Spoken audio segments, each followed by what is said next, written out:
one of the places one of the officers suggested I call, which I was pretty certain I already had. He said, Google the number. Why don't you call them right now? Like I was lying about having tried all this stuff. So I did, and I called.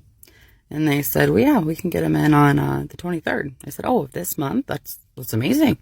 I felt stupid for a second. Like, what the fuck? She says, what type of insurance does he have? There it is. Oh, yeah, none of the providers in our office accept that. And I looked up the police officer like, fucking told you so. So I ended the call, and I just kind of looked at him and waited for a response.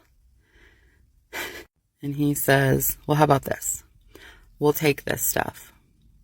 We'll treat it as found, whatever. And why don't you go ahead and do what she said and have his doctor send the referral to that office? And I went, what? You just heard the woman at the clinic you asked me to call say they don't have any providers that accept our health insurance. And he says, he fucking said, hand to God, verbatim, he says to me, oh, I'm sure they'll work with you. Yeah, sir, that's not how this fucking works. That's like going to a store and them saying, oh, we don't take that type of credit card, and someone being like, oh, I'm sure they'll take it. No, the fuck they won't. They don't accept it. They don't take it. That's just, no, it's not going to happen. At one point, he asked my son, do you think you have mental health struggles? And he said, yeah. And he asked what? And he said, depression, anxiety, and probably bipolar. So there's my son telling him that he knows he struggles with mental illness.